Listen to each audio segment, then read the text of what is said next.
ya saludamos al licenciado en criminalística, al perito Enrique Prueber. ¿Cómo le va? Buen día, ¿cómo está? ¿Cómo andan ustedes? ¿Bien? Muy bien, y obviamente consternados por este tema, que es el tema no solamente de interés nacional, sino también internacional.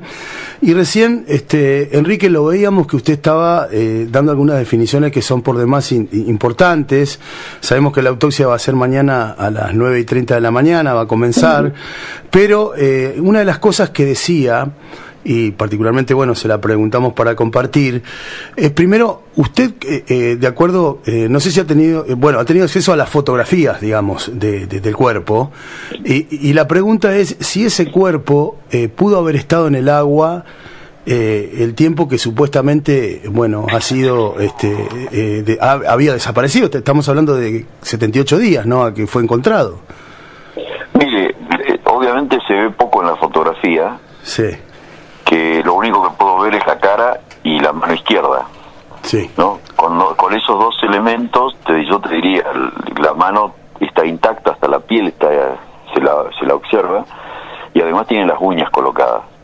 Y hay algunas cuestiones que hay que desmistificar, ¿no? Sí. Los porteños por lo general creen que las aguas de los lagos glaciarios o de hielo, ¿no?, hacen que el cadáver se mantenga intacto desde que se murió hasta que lo encontraron, ¿no? Fue lo que dijo Carrió, lamentablemente. No. Lo dijo, lo trató de explicar de esa manera cuando hizo referencia a Walt Disney, ¿no? Lamentablemente, ¿no? No, la criogenia se da más o menos más de 180 grados bajo cero. Exacto. Me parece que nunca vino por la Patagonia esta mujer, ¿no? Y la congelación se da a 0 grados. Y esos ríos no están congelados, ¿no? No he visto yo acá en Argentina, y eso que somos del sur los dos, sí, que andemos haciendo patinaje sobre hielo en invierno sobre el río Limay o el río Negro, ¿me entendés? Sí.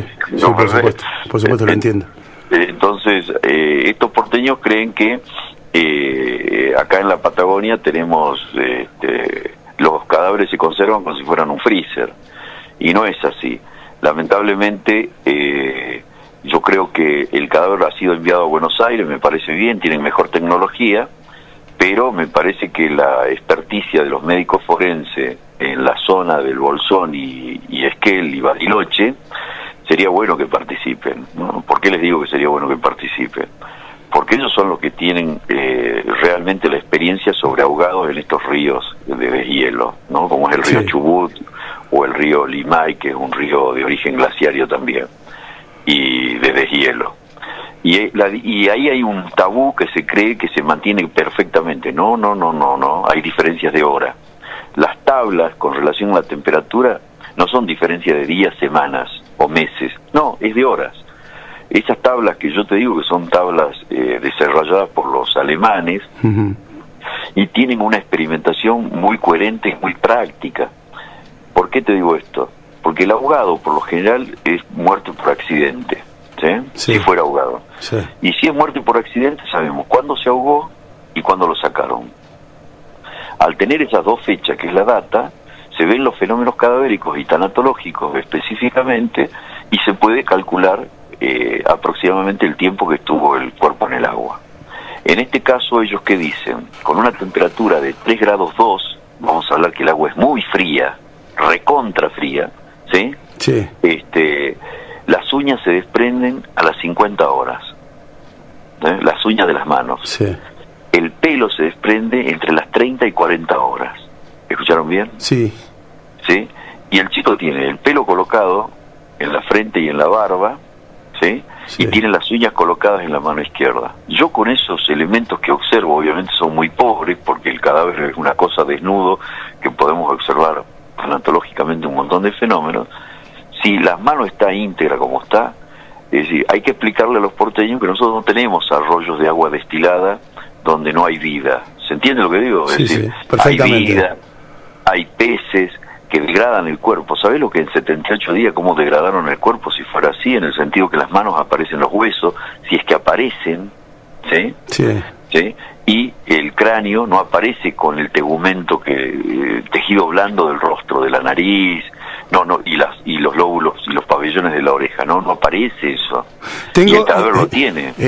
Prueba, tengo que entender que usted coincide con lo que ha dicho la familia Maldonado, de que este cuerpo ha sido plantado, o por lo menos no estuvo la cantidad de días que dicen que tendría que haber estado bajo el agua. Además, de acuerdo a la información que tenemos, que usted también debe también conocer, los testigos dicen que se lo llevaron de un lugar donde, si teóricamente se habría ahogado, ¿cómo hace ese cuerpo para remontar el río? Por eso, esas son todas las incoherencias. Ahora se la sacaron otra hipótesis. Sí. Ahora dijeron, por eso es que uno tiene que salir al cruce de todo esto, si uno quiere buscar la verdad, ¿no? Ahora dijeron que a Maldonado lo persiguieron aguas arriba, 300 metros. Mierda, hay que correr por el río, 300 metros. Sí. Pero hay un detalle. Pero además de eso de correr, primero que el chico tenía miedo del agua, es decir, tenía miedo, no sabía nadar. Claro. Entonces, ¿de qué están hablando? Y el otro detalle, supongamos que estuvo 78 días bajo el agua. Si estuvo 78 días bajo el agua, nosotros tenemos que tener una calavera pelada y las manos directamente a hueso o desaparecidas. Exactamente. ¿Sí? Entonces eso no lo tenemos en Maldonado, está intacto. Otra hipótesis que dicen, ahora lo encontraron porque el cadáver se hinchó y flotó. Ese cadáver no está hinchado. Y ahora sí sabemos por esa foto que corresponden al cuerpo de Maldonado, del presuntamente de Maldonado, porque todavía no se confirmó, ¿sí? Porque ese cadáver no está hinchado. Al no estar hinchado, esa teoría se les cae a pedazos. Y de hecho acá tenemos dos escenas de una misma historia. Entonces alguien tuvo que sacarlo de ese lugar y acomodarlo en ese. Pero hay una pregunta acá. Las grandes preguntas que tienen que determinar en la autopsia es ¿de qué se murió? Y ¿cuál es la data de la muerte? Y la data de la muerte, si no coincide con los 78 días, que es imposible que coincida con lo que yo te estoy diciendo. Exacto. ¿Sí? Si no coincide, acá tenemos un serio problema. ¿Dónde lo tuvieron vivo mientras estuvo vivo? ¿Eso la autopsia puede o va a definirlo con claridad, o en realidad es una cosa que no es tan precisa? Claro, el tema es ese, estos 78 días que tardaron. Obviamente entendemos, sin conocer absolutamente nada, que deben dificultar algunos datos particulares como para poder, digamos, desentrañar de qué murió y hace cuánto tiempo. ¿No?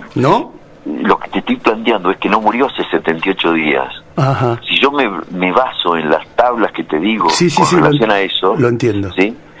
Para que vos tengas una idea, la nena que desapareció en Roca y apareció ayer o antes de ayer... Delfina. ¿Sí? Sí. La encontraron por los pelos que se le soltaban del cráneo. Y Maldonado tiene todavía pelos insertos después de 78 días. Olvídate. Entiendo. ¿Se entiende lo que digo? Acá hay algo gravísimo. Hay que tener capacidad operativa para tener una persona viva durante mucho tiempo. Y si se lo mataron ese día y el cadáver lo llevaron, la única hipótesis es que lo frizaron. Entonces, ¿eso pueden hacerlo los mapuches? No, los mapuches no están ni cerca de este hecho. Ni cerca están de este hecho. Voy a preguntar, yo lo escucho y voy a preguntar, yo no sé si definirlo como una barbaridad, pero usted sabe que todas las hipótesis son posibles.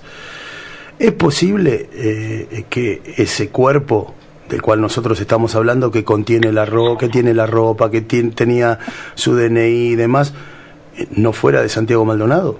Bueno, sería peor, mucho más grave todavía. Agarraron otro muerto y lo colocaron ahí. Tenemos 2 casos para investigar. Está bien. Pero... Y no es que todas las hipótesis son posibles, ¿no? Sí. El estudio lo que hace es anular una constelación de hipótesis y verificar una en el último de los casos. Entonces, la pregunta que se tienen que hacer los médicos forenses, y en esto hay que tener mucha humildad.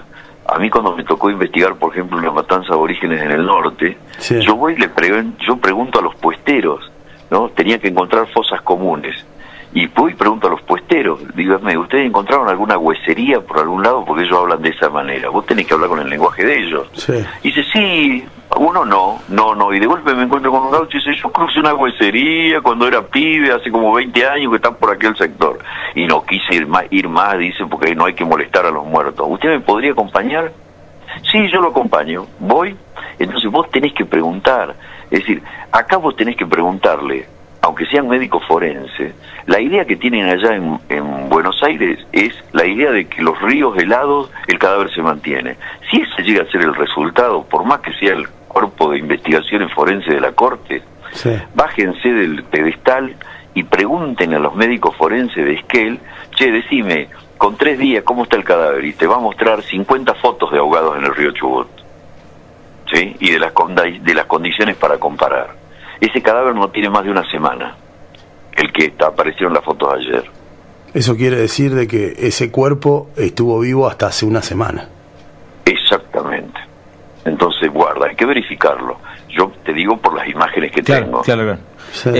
¿Cuánto puede llegar a tardar los resultados? Digamos, sabemos que la autopsia se va a hacer mañana, que probablemente dure durante todo el día, pero después los resultados más fehacientes, ¿cuánto pueden llegar a tardar?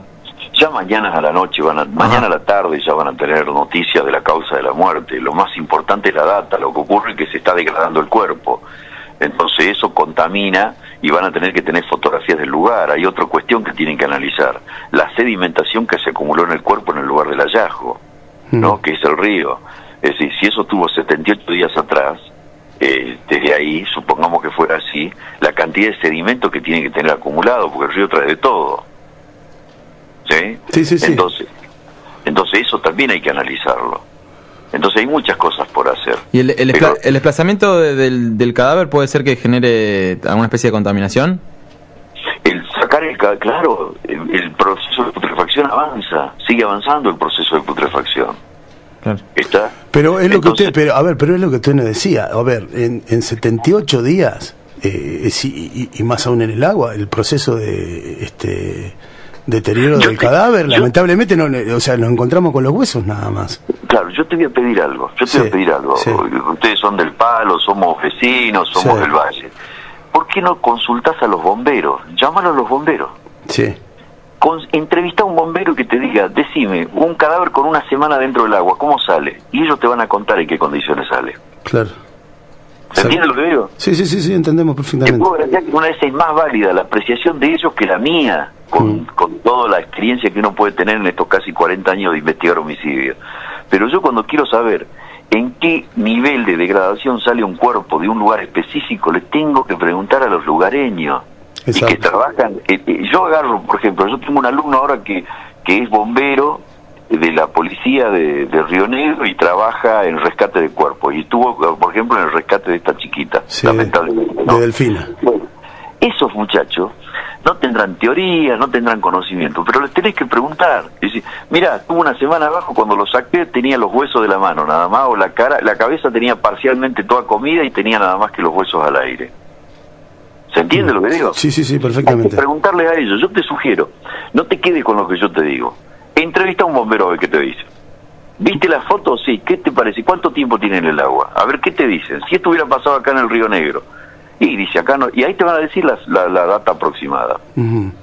Para que te des cuenta que yo no te estoy mintiendo. No, por favor, ni siquiera lo dudamos. Lo que hacemos es nos quedamos callados porque realmente estamos sorprendidos, porque también nos desasnamos de un montón de cosas, creyendo y considerando cuestiones que por ahí nos cuenta la televisión, que obviamente la televisión, de acuerdo al medio que pertenezca y desde dónde, te está contando una cosa u otra.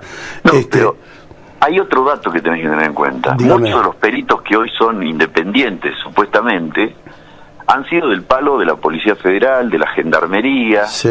¿Se entiende? Sí. Entonces defienden a sus compañeros. Es decir, ¿qué van a decir? No, se tienen que haber muerto el mismo día, ¿me entendés? Tienen que circunscribir el hecho al gendarme que apareció ensangrentado.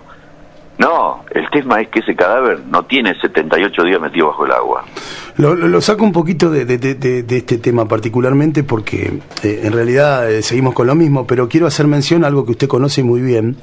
Y nosotros decíamos que por ahí hacíamos un paralelo en las cuestiones del encubrimiento, de lo que pasó después, de que, bueno, acá sabemos particularmente que el fiscal Delgado tiene una causa al respecto contra los representantes máximos del gobierno nacional, de Gendarmería, del Ministerio mismo de Seguridad. Y nosotros hablábamos en su momento del caso del soldado Omar Carrasco.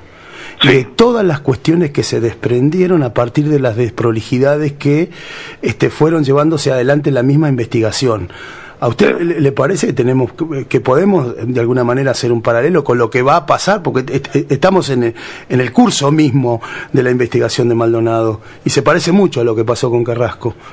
Bueno, yo fui el que esclarecí el caso Carrasco. Sí. Yo soy el que encontré el lugar dentro del regimiento porque decían que había sido una patota de Cutralcó y la habían tirado adentro. Por eso yo estaba trabajando sí. Dentro del regimiento. Por eso le pregunto, yo lo seguí el caso y sé que usted fue protagonista en esto, por eso le pregunto sí. particularmente. Bueno, yo soy el que encuentro el lugar, después pido las perras porque el juez no me cree y las perras marcan el lugar que yo le decía al juez. Sí. ¿Sí? Soy el que encuentro los gusanos del cadáver y son analizados después y determinan que correspondían a un ser humano. Encuentro manchas de sangre que después correspondían a Carrasco, que en esa época el ADN tardaba 45 días, para que tengas una idea. Sí. ¿Sí? Pero hay un detalle, cuando yo salgo el primer día de que estuve dentro del regimiento, cuando me voy al hotel a dormir, a bañarme y a dormir para seguir trabajando el otro día, prendo la televisión y ese domingo a la noche estaba el ministro de Defensa de Menem, sí. ¿sí? Hablando con Grondona, que era Radio Nacional, es decir, era Conexión Nacional, ¿cómo se dice eso? ¿Sí? Diciendo que había sido una patota de Cutralcó y que lo habían tirado adentro. Cadena Nacional, sí. Era Cadena Nacional, que había sido una patota de Cutralcó que lo habían tirado adentro. ¿Está? Es decir, entonces de eso uno conoce, sabe lo que viene acá. Y lamentablemente acá, ¿qué me decían los policías de Federal y de Policía de la provincia que acompañaban al juez federal cuando ingresamos al regimiento? No, dice, después de 30 días no vamos a encontrar nada. Por eso es que se transforma en determinante mi laburo, porque era el único que no tenía patrones. ¿Se entiende lo que digo? Sí, perfectamente. En ese momento. Entonces acá hay mucho interés en todo esto. El licenciado, el documentólogo que se hace llamar doctor, que es el Pipa Torres, que es Raúl Torres, sí. que se hace llamar doctor y que habla mucho de criminología, siempre está dejando la idea de que las diatomeas y que se ahogó y que el agua es helada y que esos 78 días estuvo metido dentro del agua. No, esos son charlatanes, lamentablemente, que lo único que hacen es tratar de apoyar la hipótesis y circunscribir el evento simplemente a un pobre perejil que es al que lo mandaron como carne de cañón, que no solo es la víctima, sino el otro que va a estar al lado, que es el gendarme. Cuando en realidad ese cadáver, si fuera Maldonado, nos está diciendo, yo estuve un montón de semanas vivo, pero para tenerlo vivo hay que tener capacidad operativa. Y si estuvo muerto y lo frizaron en algún lado, le puedo garantizar que los mapuches no tienen ningún freezer para tener un cadáver durante tanto tiempo ahí. Pero esto sí podría haber hecho otro organismo, como por ejemplo, Gendarmería, que es a quien se apunta también, ¿no? Pero ese es el detalle, y hay un detalle, hay que tener capacidad operativa para mover un cadáver, y para tenerlo oculto, si fuera que hubiera estado muerto. Y si está vivo, hay que tener capacidad operativa para tenerlo vivo en algún lado. Bueno, espero que la autopsia sea lo suficientemente profunda como para determinar. Yo creo que lo más importante es la data de la muerte. ¿Sí? Sí. La data va a dejar un interrogante terrible. Si murió, tiene 2 semanas de estar en el agua, si dicen los expertos en la materia ahí en Buenos Aires, o 1 semana o 3 semanas, o lo que sea, el solo hecho de haber estado 1 semana vivo, miércoles, ¿a dónde lo tuvieron? Claro. Eso cambia directamente todo lo que se sabe hasta ahora. Bueno, y también de qué se murió. No, pero el tema es, sí, el de qué se murió puede ser ahogado, porque lo ahogaron después. De qué se murió puede ser un montón de cosas. El tema es, ¿dónde lo tuvieron? No, está bien, Prover, pero si le pegaron un palo o se murió de, no sé, de algo que no tiene que ver particularmente con el agua, que fue donde lo encontraron. Todo lo que usted quiera. La causa de la muerte es importante, pero es más importante la data de la muerte. Ajá. Porque significa que estuvo varias semanas vivo. Está bien, estuvo varias semanas vivo, ¿dónde estuvo? Usted también estuvo en el caso de Nisman, y es un caso que también hubo un montón de presiones de todas partes. De repente después apareció, le quería preguntar por esto también, hace poco un peritaje de Gendarmería que contradijo absolutamente el anterior. ¿Cómo vio este caso en este sentido? Que ubica a 2 personas adentro del baño. No, es incoherente total. La escena estaba cerrada, el disparo es de adelante hacia atrás en diagonal, afecta tallo cerebral y muere instantáneamente. El escurrimiento de sangre que se da por boca y nariz tiene una sola posición, nunca lo giraron. Y la reconstrucción que ellos hacen el otro día, que sale algunas imágenes en un programa de televisión, hay uno que lo está agarrando y el otro que le está pegando el disparo sobre el parietal derecho de atrás hacia adelante. forense. Sí. Entonces olvídese, eso no tiene nada que ver con la autopsia. La autopsia fue precisa, el disparo fue en diagonal, afecta temporal lateral derecho y entra en diagonal hacia atrás, afectando el tallo cerebral. Y ya con eso se cae todo lo que hicieron. Fue la verdad. La otra, Gendarmería puede tener muy buenos expertos en alguna materia que tiene que ver con drogas, laboratorios específicos sobre la materia, pero no hacen autopsias recurrentemente como hace el Cuerpo Médico Forense de la Corte. Inclusive el Cuerpo Médico Forense de la Corte tiene que tener mucho cuidado con este trabajo de Maldonado, porque no tiene la experiencia de cadáveres en ríos de deshielo. Entonces, ellos creen que se mantiene durante toda la vida congeladito el cadáver. No, olvídense, traigan al médico forense porque les van a decir que las diferencias entre el río de la Plata y el río Chubut pueden ser de horas y no de días ni de meses. ¿Y usted qué, respecto a lo que nos decía recién del peritaje de Gendarmería en el caso de Nisman, usted qué cree que sucedió? No, pero si sabíamos las conclusiones 2 meses antes que aparecieron los resultados. Claro, las publicó el diario. Es cierto. Bueno, Enrique Prover, ha sido sumamente instructivo hablar con usted. Discúlpeme que por ahí preguntamos cosas que lamentablemente, bueno, no tenemos idea, no sabemos, pero es importante que nos la aclare alguien como usted que la sabe, porque sin duda, como decíamos durante el transcurso de la mañana, a toda la gente que hemos entrevistado, acá lo más importante y lo más relevante es que hay un cuerpo sin vida y queremos saber qué fue lo que sucedió y es importante que sepamos la verdad. No, por supuesto. Yo lo que les sugeriría, llamen a los bomberos a ver qué les dicen. ¿Lo vamos a hacer mañana por sugerencia suya? No, háganlo. Y después me llaman, y yo quiero escuchar al bombero también. Mañana hacemos eso, se lo prometemos y lo llamamos para saber qué es lo que ha sucedido. Le agradecemos mucho, que tenga un muy buen día, ha sido muy amable.